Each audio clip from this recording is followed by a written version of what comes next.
नमस्कार दोस्तों, स्वागत है आपका SNM चैनल के अंदर फिर से।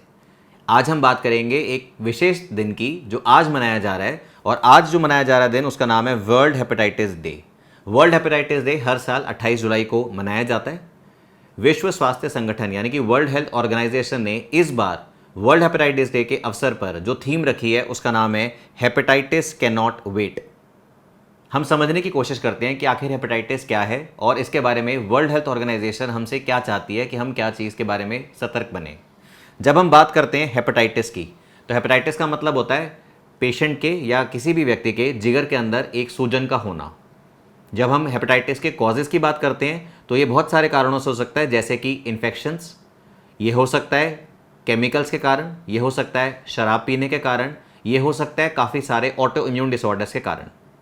इनमें से एक इम्पॉर्टेंट कारण जो कि काफ़ी ज़्यादा पेशेंट्स के अंदर देखा जाता है वो होती है इन्फेक्शन, और इन्फेक्शंस होती हैं वायरसेस से। अगर एक वायरस के कारण लिवर के अंदर इन्फ्लामेशन होती है तो इसको नाम दिया जाता है वायरल हेपेटाइटिस।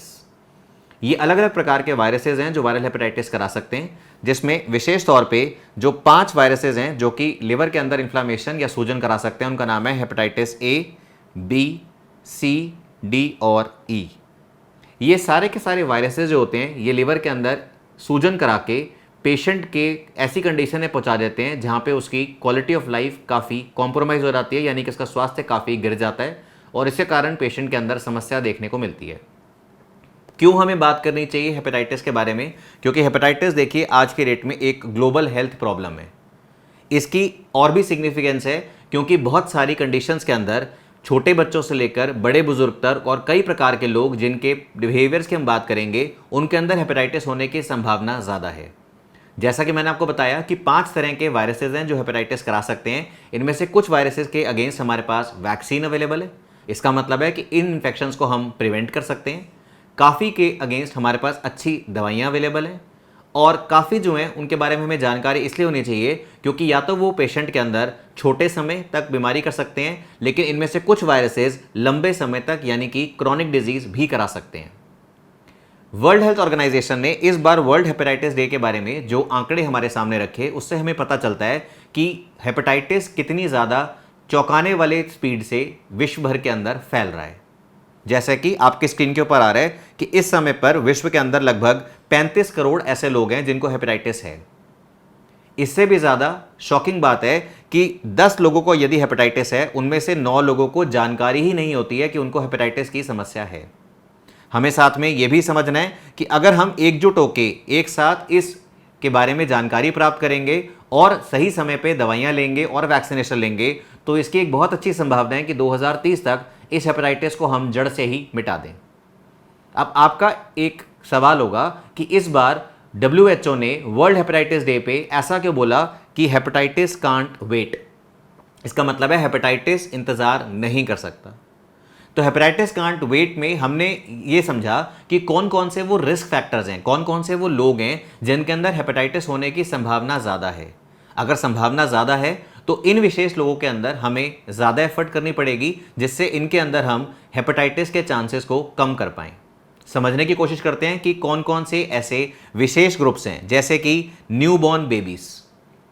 हमें समझ में आना चाहिए कि न्यूबॉर्न बेबीज़ में से सिर्फ 43% ऐसे बेबीज़ हैं जिनको हेपेटाइटिस के अगेंस्ट वैक्सीनेशन लगता है। तो बाकी जो बचे हुए बेबीज़ हैं उनके अंदर हेपेटाइटिस की संभावना ज़्यादा है। इसीलिए WHO ऐसा बोलती है कि newborn babies can not wait. हम इंतज़ार नहीं करेंगे कि इन बच्चों को पहले इन्फेक्शन हो उसके बाद हम कुछ एक्शन लेंगे। हमें एक एफर्मेटिव, एक प्रोएक्टिव एक्शन लेना पड़ेगा। दूसरा ग्रुप्स है जब हम बात करते हैं उन लोगों की जो कि सरकारी तंत्र के अंदर या एडमिनिस्ट्रेशन के अंदर पॉलिसीज बनाते हैं, तो policy makers can not wait. हमें ध्यान रखना है कि हेपेटाइटिस उन लोगों के अंदर भी ज़्यादा होता है जिनके अंदर HIV जैसी इन्फेक्शन होती है। तो ऐसे बहुत सारे लोग हैं, लगभग जैसा कि आपके सामने आंकड़े आ रहे हैं, लगभग 23 लाख लोग। जब हम बात करते हैं वो लोग जो किसी भी कारण से ड्रग्स का इस्तेमाल करते हैं, वो लोग जिनका पलायन हो जाता है एक से दूसरे देश के अंदर, और हमें ध्यान रखना है कि जब हम हेपेटाइटिस B और हेपेटाइटिस C की बात करते हैं तो लगभग 10 से 11 लाख लोगों की इसके कारण मृत्यु हो जाती है। अगर हम आंकड़ों पर दृष्टिकोण डालें तो हमें ध्यान रखना है यहां से कि हर आधे मिनट यानी कि हर 30 सेकंड के अंदर किसी एक व्यक्ति की हेपेटाइटिस के कारण जान चली जाती है। हमें यह भी ध्यान रखना है कि वो लोग जिनके अंदर तपेदिक यानी कि ट्यूबरकुलोसिस होता है उनके अंदर भी हेपेटाइटिस होने की संभावना ज़्यादा होती है। ऐसे पुरुष जो समलैंगिक संबंध बनाते हैं उनके अंदर हेपेटाइटिस की संभावना ज़्यादा है। लगभग 27 लाख लोग इस समय धरती पर हैं जिनके अंदर एचआईवी के साथ साथ हेपेटाइटिस बी की भी इंफेक्शन एग्जिस्ट कर रही है। हमें ध्यान रखना है कि जो लोग एक पर्टिकुलर जोग्राफिकल एरिया, एक पर्टिकुलर देश के अंदर, एक पर्टिकुलर जगह के अंदर रहते हैं, ऐसा भी हो सकता है कि उस जगह पे हेपेटाइटिस का रिस्क ज़्यादा हो। तो कुल मिला के ये सारे रिफ्यूजीज, ये इंट्रावीनस ड्रग अब्यूजर्स, ये सारे के सारे लोग जिनका ऐसा सेक्सुअल बिहेवियर है, छोटे बच्चे, वो लोग जिनके अंदर कोई और इन्फेक्शन है जैसे कि टीबी, एचआईवी, हम इन सभी के संबंध में कहते हैं कि हेपेटाइटिस कांट वेट। अब जैसा मैंने आपको समझाया कि हेपेटाइटिस जो है वो 5 मेन वायरसेस से हो सकता है, तो इन मेन वायरसेस के बारे में इंपॉर्टेंट फीचर्स हम देख लेते हैं। सबसे पहला वायरस है जिसका नाम है हेपेटाइटिस ए। हेपेटाइटिस ए कराने वाले वायरस का नाम है हेपेटाइटिस ए वायरस। ये वायरस एक व्यक्ति से दूसरे व्यक्ति में कैसे फैलता है, इसको हम नाम देते हैं साहब फीको ओरल ट्रांसमिशन। फीको ओरल ट्रांसमिशन का मतलब है एक व्यक्ति को मान लीजिए हेपेटाइटिस ए है, इस व्यक्ति के फीकल मैटर, स्टूल मैटर के अंदर देखने को मिलेगा कि वायरस आ जाता है। यदि ये व्यक्ति अगर स्वच्छता नहीं रखता है तो कारण क्या होगा, जो फीकल मैटर है वो किसी ना किसी वाटर को कंटामिनेट कर देगा, यानी कि पानी को खराब कर देगा। अब ये पानी यदि किसी दूसरे व्यक्ति द्वारा पिया गया तो उसके अंदर ये हेपेटाइटिस ए की इन्फेक्शन होने का रिस्क बढ़ जाता है। तो हेपेटाइटिस ए कुल मिला के साफ पानी ना पीने के कारण ट्रांसमिशन होता है। जब हम बात करते हैं कि कौन कौन सी कॉमन कंडीशंस हैं, आप घर के आसपास अपने देखते हैं कौन कौन सी ऐसी सिचुएशंस होती हैं जहां पे आपको लगता है कि आपका रिस्क बढ़ जाता है। यदि मैं बात करूं हमारे देश की, तो जैसा कि बहुत सारे लोगों को पसंद है चटपटा खाना, जिसमें आते हैं गोलगप्पे। गोलगप्पे का वो पानी जो आपको चटपटा लगता है, ऐसी संभावना हो सकती है कि उस पानी का जो स्रोत है, उस पानी का जो सोर्स है, वो एक क्लीन वाटर ना हो। दूसरी संभावना, जब हम बात करते हैं फिटनेस को मेंटेन करने के लिए या अन्य कारणों से जूस, जो व्यक्ति आपके लिए जूस निकाल रहा है, ऐसी संभावना हो सकती है कि जिस पानी से उस मशीन को धोया गया जिसने जूस निकाला, वो पानी स्वच्छ नहीं था। तो किसी भी कारण से, चाहे कोई लो सोशियो इकोनॉमिक स्टेटस यानी कि गरीब व्यक्ति है, जैसे घर पे स्वच्छ पानी की अब उपलब्धता नहीं है, या फिर किसी ने गोलगप्पे खाए, या फिर किसी ने जूस पिया, या फिर किसी ने किसी विशेष फल का जैसे गन्ने का रस पिया, जिसमें इस चीज़ का ध्यान नहीं रखा गया कि साफ पानी का प्रयोग हो ग्लासेस की सफाई के अंदर या मशीन की सफाई के अंदर, उनके अंदर हेपेटाइटिस ए होने की संभावना है। हेपेटाइटिस ए एक छोटे समय की इन्फेक्शन कराता है जिसको हम नाम देते हैं एक्यूट हेपेटाइटिस। समझते हैं कि जिस व्यक्ति को हेपेटाइटिस ए की इन्फेक्शन होती है उसको क्या क्या लक्षण आएंगे, उसको क्या क्या सिम्टम्स आएंगे। व्यक्तियों को ज़्यादातर बुखार आता है, तो आपने देखा यहाँ पे इसको नाम लिखा हुआ है फीवर। बहुत सारे लोगों को कमजोरी महसूस होती है, मलेस, भूख काफ़ी मात्रा में कम हो जाती है जिसको नाम दिया जाता है लॉस ऑफ एपिटाइट। इसके अलावा एक ऐसी फीलिंग कि व्यक्ति को हमेशा लगता है कि उसको शायद वॉमिटिंग आएगी, हो सकता है कि पेट के अंदर दर्द हो सकता है कि डायरिया हो जाए, और ऐसा भी हो सकता है कि व्यक्ति के अगर आप मुंह को देखें या व्यक्ति के आप चमड़ी को देखें या फिर उसकी आंखों को देखें तो सफ़ेद की जगह आंखों के अंदर आपको एक पीलापन लगे जिसको हम नाम देते हैं पीलिया या फिर जॉन्डिस। जब हम बात करते हैं हेपेटाइटिस ए की, तो इंपॉर्टेंट चीज़ क्या है, जिन सभी लोगों को इन्फेक्शन है, ऐसा ज़रूरी नहीं है कि उन सभी के अंदर आपको किसी न किसी प्रकार के लक्षण या सिम्टम्स देखने को मिले। इसका इंपॉर्टेंस, जिन लोगों के अंदर सिम्टम्स नहीं आते हैं वो अपना ध्यान नहीं रखेंगे, और क्योंकि वो अपना ध्यान नहीं रखेंगे तो इससे दो चीज़ें हो सकती हैं, एक तो उनका खुद का स्वास्थ्य खराब हो सकता है, और दूसरा उनके फीकल मैटर, उनके स्टूल मैटर के अंदर ये वायरस निकल के बाकी लोगों को प्रभावित कर सकता है।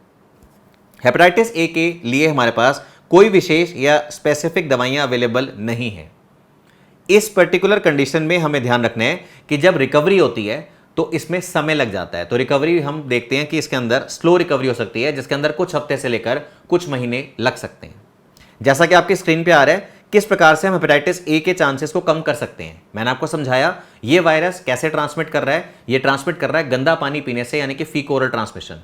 और इसको कम करने के लिए हम क्या कर सकते हैं, इसके लिए हमें कराना पड़ेगा स्वच्छ पेयजल की उपलब्धता, यानी कि सेफ ड्रिंकिंग वाटर की अवेलेबिलिटी। साथ ही साथ हमें ध्यान रखना है कि जिस भी जगह पे सीवेज जनरेट हो रहा है उसको प्रॉपर तरीके से डिस्पोज किया जाए। तीसरी इंपॉर्टेंट चीज़, हर व्यक्ति को अपने पर्सनल हाइजीन का, अपने पर्सनल एक तरह से मैं कहूँगा सेफ्टी का ध्यान रखना है, जिसमें सबसे इंपॉर्टेंट चीज़ होती है कि आप अपने हाथों को नियमित तौर से ज़रूर साफ करें। इसके अलावा जब भी आप पानी पी रहे हैं, किसी भी जगह पे पानी पी रहे हैं, कोशिश करिए कि पानी का जो स्रोत है वो एक क्लीन वाटर हो। जब हम बात करते हैं हेपेटाइटिस के इंपॉर्टेंट पॉइंट्स, यानी कि अति आवश्यक पॉइंट्स की, तो आपको ध्यान रखना है कि इसके अगेंस्ट वैक्सीन अवेलेबल है, इसका ट्रीटमेंट भी अवेलेबल है, और इसी के कारण अच्छी चीज़ क्या है कि ज़्यादातर लोग जिनको हेपेटाइटिस ए होता है वो पूरी तरीके से इस कंडीशन से ठीक हो जाते हैं, इसके लिए कंप्लीट रिकवरी होती है। अगर हम बात करते हैं दूसरे टाइप के वायरस की, जिसका नाम है हेपेटाइटिस बी इन्फेक्शन, इसको करने वाले वायरस का नाम है हेपेटाइटिस बी वायरस। ये वायरस जो होता है कुछ लोगों के अंदर कम समय की यानी कि एक्यूट इन्फेक्शन कराता है, और कुछ लोगों के अंदर ये लंबे समय तक यानी कि क्रॉनिक इन्फेक्शन भी करा सकता है। जब हम हेपेटाइटिस बी की बात करते हैं तो इसमें अगर लंबे समय तक इन्फेक्शन हो तो किस चीज़ का खतरा होगा? ऐसा हो सकता है कि व्यक्ति का जिगर यानी कि लिवर उसका पूर्ण रूप से डैमेज हो जाए, तो इसको लिवर फेलियर बोलते हैं। ऐसा भी हो सकता है कि लिवर के अंदर भारी क्षति हो जाए, भारी डैमेज हो जाए, जिसके कारण एक कंडीशन देखने को मिलती है लिवर सिरोसिस। यदि किसी व्यक्ति को लंबे समय तक हेपेटाइटिस बी की इन्फेक्शन रहती है तो ऐसे लोगों के अंदर लिवर के कैंसर की संभावना भी बढ़ जाती है। WHO के आंकड़ों के अनुसार साउथ ईस्ट एशियन रीजन, जिसमें हमारा देश भारत भी आता है, उसके हिसाब से हमारे एरिया के अंदर, हमारे रीजन के अंदर लगभग 2 करोड़ लोग हैं जिनको हेपेटाइटिस बी की इन्फेक्शन है। जब हम इस कंडीशन की बात करते हैं, इस कंडीशन का जो वायरस है वो कैसे ट्रांसमिट होता है? ये जो वायरस है ये गर्भवती मां से उसके शिशु के अंदर, जिसको हम नाम देते हैं वर्टिकल ट्रांसमिशन या फिर पेरीनेटल ट्रांसमिशन हो सकता है। ये जो वायरस है इसका हॉरिजॉन्टल ट्रांसमिशन हो सकता है, यानी कि एक व्यक्ति किसी दूसरे इन्फेक्टेड व्यक्ति के बॉडी फ्लूइड्स के कांटेक्ट में आया, तो यदि मां से बच्चे को हुआ तो वर्टिकल ट्रांसमिशन, यदि एक इन्फेक्टेड इंडिविजुअल से बॉडी फ्लूइड्स के कांटेक्ट में आने के कारण दूसरे व्यक्ति को हुआ तो इसको हम नाम देते हैं हॉरिजॉन्टल ट्रांसमिशन। कौन कौन से फ्लूइड्स हैं या कौन कौन सी कंडीशंस हैं जिससे हेपेटाइटिस बी का खतरा बढ़ जाता है? यदि कोई भी व्यक्ति के अंदर हमें देखने को मिली needle stick injury. Needle stick injury का मतलब है जब आप अपने खून का सैंपल देते हैं उस समय पे यदि एक व्यक्ति का खून का सैंपल लिया गया और इस व्यक्ति को हेपेटाइटिस बी था, गलती से यही सुई उस नर्स को, उस डॉक्टर को या साथ वाले व्यक्ति को चुभ जाती है, इसको नाम दिया जाता है नीडल स्टिक इंजरी। यदि कुछ लोगों के अंदर गुदाई यानी कि टैटूइंग कराई जाती है या फिर पियर्सिंग कराई जाती है, या फिर किसी भी प्रकार के बॉडी फ्लूइड का एक्सपोजर। जब बॉडी फ्लूइड की मैं बात करता हूं तो यहां पे हम बात कर सकते हैं सलाइवा की यानी कि थूक की, यहां पे हम बात कर सकते हैं वेजाइनल या फिर सेमिनल फ्लूइड्स की, जो कि यूजुअली सेक्सुअल ट्रांसमिशन में इस वायरस की हेल्प करते हैं। इस वायरस के साथ में ज्यादातर लोगों में जब इंफेक्शन होती है उस समय पे उनको ज्यादा सिम्टम्स नहीं आते हैं। यदि इंफेक्शन कम समय के लिए रहती है तो जो मैंने सिम्टम्स आपको हेपेटाइटिस ए में समझाए थे, जैसे कि फीवर, जैसे कि भूख का कम हो जाना, जैसे कि पेट में दर्द होना, जैसे कि दस्त लग जाना, जैसे कि पीलिया आ जाना, ये सभी सिम्टम्स आपको देखने को मिलेंगे। जिन लोगों के अंदर एक्यूट हेपेटाइटिस होता है, ऐसा हो सकता है कि उनके अंदर काफ़ी अधिक मात्रा के अंदर वायरस जो है वो लिवर के अंदर आ जाए। इससे कारण पेशेंट्स के अंदर देखने को मिल सकता है एक्यूट लिवर फेलियर, यानी कि कम समय के अंदर लिवर का पूरी तरीके से फेल हो जाना। जब हम बात करते हैं हेपेटाइटिस बी की, यदि लंबे समय तक रहता है तो इसके क्या कॉम्प्लिकेशंस हो सकते हैं? जैसे मैंने आपको समझाया, लिवर का काफी एक्सटेंसिव डैमेज यानी कि लिवर सिरोसिस, ज्यादा रिस्क लिवर कैंसर के डेवलपमेंट का जिसका नाम है हेपेटोसेलुलर कार्सिनोमा। हेपेटाइटिस बी के बारे में हमें जो जानकारी रखनी है, क्रॉनिक हेपेटाइटिस बी को इलाज करने के लिए हमारे पास दवाइयां अवेलेबल हैं, जिसमें से काफी सारी दवाइयां ओरल रूट से यानी कि टेबलेट्स के फॉर्म में, गोलियों की फॉर्म में दी जा सकती है, और कुछ दवाइयों को इंजेक्शन की फॉर्म में देना पड़ता है। जब हम बात करते हैं इन दवाइयों के लाभ की, तो इन दवाइयों के कारण पेशेंट्स के अंदर जो वायरस का नंबर है लिवर के अंदर वो कम हो जाता है, जिसके कारण लिवर को डैमेज या क्षति हो रही है वो भी कम होती है। इसके कारण लिवर सिरोसिस के चांसेस और लिवर कैंसर के चांसेस कम हो जाते हैं। जब हम बात करते हैं हेपेटाइटिस बी की, तो यहाँ पे हमारे लिए गोल्डन अपॉर्चुनिटी क्या है? इस वायरस के इन्फेक्शन को रोकने के लिए, प्रिवेंशन के लिए हमारे पास एक बहुत ही अच्छी वैक्सीन अवेलेबल है। क्योंकि हमारे पास ये वैक्सीन अवेलेबल है तो वो लोग जिनके अंदर इस प्रकार के इन्फेक्शन होने के चांसेस ज़्यादा हैं, विशेष तौर से हेल्थ केयर वर्कर्स, उनको ऐसा बताया जाता है या ऐसा रिकमेंड किया जाता है कि उनको हमेशा ही हेपेटाइटिस बी की वैक्सीन लेके रखनी चाहिए। इसके अलावा हमें ध्यान रखना है कि क्रॉनिक इन्फेक्शन यानी कि लंबे समय तक इन्फेक्शन जो होती है वो उन छोटे बच्चों, उन शिशुओं के अंदर आपको देखने को मिल सकती है जिसमें वायरस उनकी मदर से आया है। तो WHO ऐसा रिकमेंड करती है कि किसी भी बच्चे को जिसकी एक इंस्टीट्यूशनल डिलीवरी हुई है, जो बच्चा एक किसी डॉक्टर के हाथ में या किसी प्रॉपर नर्स के हाथ से हुआ है, उसमें जन्म के समय पे ही हेपेटाइटिस बी की वैक्सीन मिल जानी चाहिए।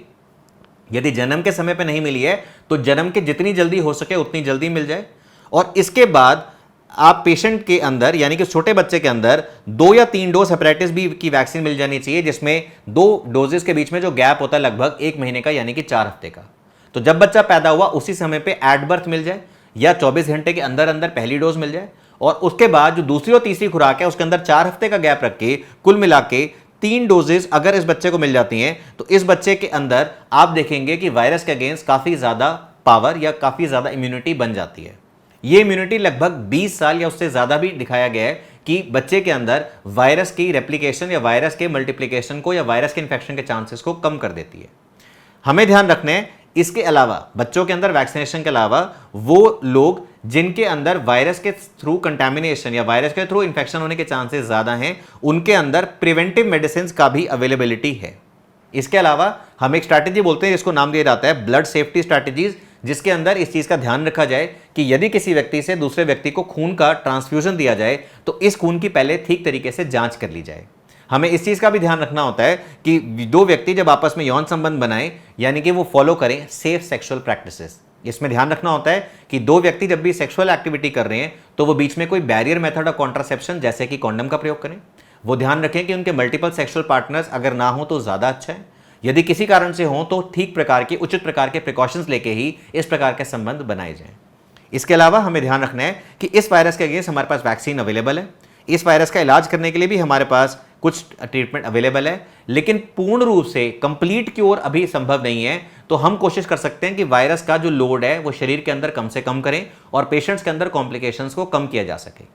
तीसरा वायरस है जिसका नाम है हेपेटाइटिस सी वायरस, जो कि हेपेटाइटिस बी की ही तरह एक छोटे समय यानी कि एक्यूट इन्फेक्शन और एक लंबे समय यानी कि क्रॉनिक इन्फेक्शन करा सकता है। हेपेटाइटिस सी की इंपॉर्टेंस क्या होती है? 50 से 75% लोग, लगभग 70% लोगों के अंदर ये जो इन्फेक्शन कराता है ये लंबे समय तक यानी कि क्रॉनिक इन्फेक्शन कराता है। हमें ध्यान रखना है कि जब भी हम बात करते हैं क्रॉनिक इन्फेक्शन, लंबे समय तक चलने वाली इन्फेक्शन हेपेटाइटिस सी की, इसके कारण 15 से 20% लोगों के अंदर 15 से 20 साल के अंदर सिरोसिस यानी कि लीवर का काफी ज्यादा डैमेज हो जाता है। हमें इस चीज का भी ध्यान रखना है कि हेपेटाइटिस सी जो है उसका ट्रांसमिशन कैसे होता है। ये वायरस प्रेजेंट होता है ब्लड के अंदर, तो ऐसी कोई भी चीज जो ब्लड का ट्रांसमिशन करा सकती है, इन्फेक्टेड ब्लड का ट्रांसमिशन करा रही है, उसके कारण हेपेटाइटिस सी का ट्रांसमिशन हो सकता है। तो कैसे हो सकता है इसका ट्रांसमिशन? जैसे कि किसी व्यक्ति ने हॉस्पिटल के अंदर मेडिकल इक्विपमेंट यूज किया, जैसे कि सिरिंजेस, जैसे कि स्कैल्पल, जैसे कि ट्यूबिंग्स, और उनको ठीक तरीके से साफ नहीं किया गया, उनकी स्टरलाइजेशन प्रॉपर नहीं हुई। दूसरा कारण हो सकता है कि किसी व्यक्ति से दूसरे व्यक्ति को खून चढ़ाया गया और इस खून की जांच ठीक से नहीं हुई, इसका मतलब है ट्रांसफ्यूजन ऑफ अनस्क्रीन्ड ब्लड या फिर खून का कोई प्रोडक्ट। इसके अलावा यदि कोई व्यक्ति कोई भी इंजेक्शन या कोई भी सिरिंज शेयर कर देता है, तो ऐसा हो सकता है जिसके साथ वो सिरिंज शेयर कर रहा है उस व्यक्ति को इन्फेक्शन हो, तो इस व्यक्ति को भी ट्रांसमिशन ऑफ इन्फेक्शन के चांसेस हो जाते हैं। जैसा कि हेपेटाइटिस बी में हमें देखने को मिलता है, यदि एक मां को हेपेटाइटिस सी की इन्फेक्शन है तो उससे उसके बच्चे के अंदर भी ये वाली इन्फेक्शन आ सकती है। इसके अलावा जो हम बोलते हैं रॉन्ग सेक्सुअल प्रैक्टिसेस, उसके कारण भी एक्सपोजर हो सकता है ब्लड का, स्पेशली जब एक मेल के साथ रिलेशनशिप बनाता है तो उस समय पे इस इन्फेक्शन के चांसेस हो सकते हैं। हेपेटाइटिस सी के साथ में इंपॉर्टेंट चीज जो आपने ध्यान रखनी है कि इसका ट्रांसमिशन किन चीजों से नहीं होता।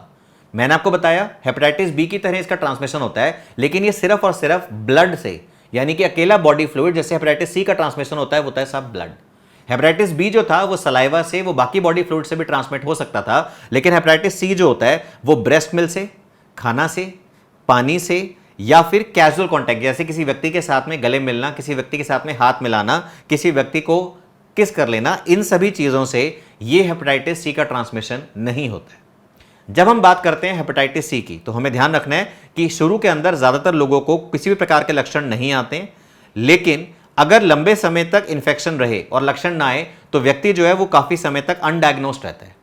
जब हम बात करते हैं हेपेटाइटिस सी की तो इसके साथ में हमारे पास काफी अच्छी दवाइयां अवेलेबल है जिनका नाम होता है DA यानी कि डायरेक्टली एक्टिंग एंटीवायरल ड्रग्स। ये लंबे समय तक चलानी पड़ती हैं ताकि पेशेंट के अंदर वायरस द्वारा किए गए डैमेज को ठीक किया जा सके। इसके अलावा हमें ध्यान रखना है कि हेपेटाइटिस बी और हेपेटाइटिस ए के कंपैरिजन में जहां पे हमारे पास एक वैक्सीन अवेलेबल थी, हेपेटाइटिस सी के अगेंस्ट वैक्सीन अवेलेबल नहीं है। ऐसा माना जाता है ये वायरस थोड़ा चंचल होता है और इसके कारण ये अपनी जो शेप होती है या अपनी अपीयरेंस होती है उसको तेजी से बदलता रहता है। क्योंकि अपने रूप को बदल रहा है तो एक वैक्सीन इसके अगेंस्ट बनना संभव नहीं है। तो ध्यान रखना है आपने कि इसके अगेंस्ट कोई वैक्सीन अवेलेबल नहीं है। अब क्योंकि वैक्सीन अवेलेबल नहीं है और आपको पता है कि ये ब्लड से ट्रांसमिट हो रहा है, तो आपके लिए समझना ज्यादा जरूरी है कि ऐसी कोई भी चीज, विशेष तौर से वो लोग जो किसी भी प्रकार की हेल्थ केयर सेटिंग में काम कर रहे हैं या वो लोग जिनके बारे में मैंने आपको समझाया अभी, जिनको ब्लड बॉर्न ट्रांसमिशन हो सकता है सेक्सुअल कॉन्टैक्ट के थ्रू या अदरवाइज, उनको ज्यादा अपना ध्यान रखना चाहिए। जब हम बात करते हैं यहां पे कौन कौन सी प्रिवेंटिव स्ट्रैटेजीज हो सकती हैं जो WHO बताती है। तो उसके अंदर क्या है, proper use of health care injections. जब हेल्थ केयर इंजेक्शन सिरिंज या नीडल का प्रयोग किया जाए तो उनका ठीक तरीके से डिस्पोजल। यहां पे हमें ध्यान रखना है कि ऐसी प्रैक्टिसेस करनी है जिससे कारण उन लोगों को जो आप खुद को ड्रग्स ले लेते हैं उनके अंदर इसका ट्रांसमिशन कम किया जा सके। इसके अलावा हमें ध्यान रखना है कि किसी भी प्रकार का खून यदि कोई व्यक्ति डोनेट करता है तो डोनेटेड ब्लड के अंदर हेपेटाइटिस बी और हेपेटाइटिस सी की स्क्रीनिंग करनी होती है। मैं उम्मीद करता हूं आप में से जो लोग वीडियो देख रहे हैं उनको जानकारी होगी कि ब्लड के अंदर सिफिलिस जो कि एक बैक्टीरियल इंफेक्शन है और HIV जो भी एक प्रकार का सेक्सुअली ट्रांसमिटेड डिजीज है, इनकी भी स्क्रीनिंग कॉमनली करी जाती है। इसके अलावा जो लोग किसी भी तरीके से हेल्थ केयर प्रैक्टिस के अंदर हैं, चाहे वो डॉक्टर्स हों, चाहे वो नर्सेज हों, चाहे वो टेक्नीशियंस हों, चाहे वो लेबोरेटरी स्टाफ हो, उनकी प्रॉपर तरीके से ट्रेनिंग होनी चाहिए। और प्रिवेंशन इस चीज पे भी होना चाहिए, बचाव इस चीज पे भी होना चाहिए कि सेक्सुअल कॉन्टैक्ट के समय पे ब्लड के कॉन्टैक्ट में व्यक्ति ना आए। जैसा कि मैंने आपको बताया, वैक्सीन अवेलेबल नहीं है, ट्रीटमेंट के लिए हमारे पास दवाइयां अवेलेबल हैं और काफी हद तक आज की डेट में जो हमारे पास दवाइयां अवेलेबल हैं उससे हम हेपेटाइटिस सी का इलाज कर सकते हैं। अब चौथे वायरस की अगर मैं बात करूं तो ये हेपेटाइटिस डी। हेपेटाइटिस डी जो होता है ये किसी भी व्यक्ति के लिवर के अंदर इंफेक्शन उसी अवस्था में करता है जब एक व्यक्ति के अंदर ऑलरेडी हेपेटाइटिस बी की इंफेक्शन हो रखी होती है। कहने का मतलब है ये जो वायरस होता है ये अपने आप से अकेले इंफेक्शन नहीं करा सकता, इसको लिवर की सूजन कराने के लिए, लिवर की इंफेक्शन कराने के लिए हेपेटाइटिस बी का साथ चाहिए होता है। क्यों आपके लिए समझना जरूरी है? आपने वीडियो के शुरू के भाग में समझा कि हेपेटाइटिस बी को हम प्रिवेंट कर सकते हैं। कैसे प्रिवेंट कर सकते हैं? वैक्सीनेशन की मदद से। तो आपके लिए समझना आसान है, यदि हेपेटाइटिस डी हेपेटाइटिस बी के बिना इंफेक्शन नहीं कर सकता और हमारे पास हेपेटाइटिस बी के लिए वैक्सीन अवेलेबल है तो हम इस वैक्सीन को दे सकते हैं। इसके कारण क्या होगा, व्यक्ति के अंदर हेपेटाइटिस बी तो आप प्रिवेंट कर ही पाएंगे, बचा ही पाएंगे, साथ ही साथ क्योंकि हेपेटाइटिस बी नहीं हो रहा तो आप हेपेटाइटिस डी की संभावना को भी काफी हद तक कम कर देते हैं। जब हम बात करते हैं हेपेटाइटिस डी की इंफेक्शन की तो कई लोगों के अंदर यह इंफेक्शन ऐसा होता है कि लिवर के अंदर एक ही साथ हेपेटाइटिस बी और हेपेटाइटिस डी दोनों की इंफेक्शन हुई। इसको नाम दिया जाता है को इन्फेक्शन। और ये जो को इन्फेक्शन होती है, जैसा कि हम समझते हैं 1 और 11, ये दो वायरस अब एक साथ आते हैं तो बहुत खतरनाक होते हैं क्योंकि लंबे समय तक पेशेंट के अंदर ये इंफेक्शन कराएंगे, जिसको नाम दिया जाएगा क्रॉनिक वायरल हेपेटाइटिस। और इसका दुष्प्रभाव क्या हो सकता है कि आने वाले समय के अंदर व्यक्ति के लिवर के अंदर कैंसर हो सकता है और पेशेंट की इस सीवियर इंफेक्शन से डेथ भी हो सकती है। जब हम बात करते हैं हेपेटाइटिस डी की तो जैसा मैंने आपको समझाया, इसके लिए प्रिवेंशन के लिए हमारे पास हेपेटाइटिस बी वाली ही वैक्सीन है। इसको ठीक करने के लिए हमारे पास कुछ दवाइयां जिनको इंजेक्टेबल या जिनको हम सुई की मदद से दे सकते हैं। तो कुल मिला के हमें ध्यान रखना है कि इसकी अपनी वैक्सीन नहीं है, लेकिन क्योंकि हेपेटाइटिस बी की वैक्सीन अवेलेबल है तो उसके माध्यम से हम इसकी इंफेक्शन को रोक सकते हैं। इस वायरस का ट्रीटमेंट हमारे पास है, जैसे मैंने आपको समझाया, लेकिन कंप्लीट क्योर नहीं है। जब हम बात करते हैं पांचवें और अंतिम वायरस जो कि हेपेटाइटिस ई है, जैसा कि इमेज में आपको देख के लगा, आपके मुंह में भी हो सकता है पानी आ गया हो जब आपने देखे यहाँ पे ये चटकारे वाले पानी वाले गोलगप्पे, जब आपने देखा ये स्वाद सा जूस। और जैसा कि मैंने आपको समझाया था, इन दोनों के अंदर जो कॉमन चीज़ है वो है गंदे पानी का प्रयोग होने की संभावना। यदि किसी भी कारण से ये पानी गंदा है, यदि किसी भी कारण से वो मशीन जहां पे ये जूस निकाला गया उसको ठीक तरीके से साफ नहीं किया गया है, तो इसके कारण जो वायरस है, जैसा कि हेपेटाइटिस ए में हमने समझा था, वैसा ही हेपेटाइटिस ई के अंदर जो हेपेटाइटिस ई वायरस है उसका ट्रांसमिशन हो जाता है गंदे पानी पीने के कारण। साथ ही साथ हमें ध्यान रखना है कि इसके कारण जो इन्फेक्शन होती है लिवर की वो कुछ हफ्ते तक रहती है, लगभग 15 दिन से लेकर 45 दिन तक रहती है। उसके बाद लिवर की सूजन अपने आप कम हो जाती है। तो इसलिए आप यहां पे नाम पढ़ रहे हैं सेल्फ लिमिटिंग।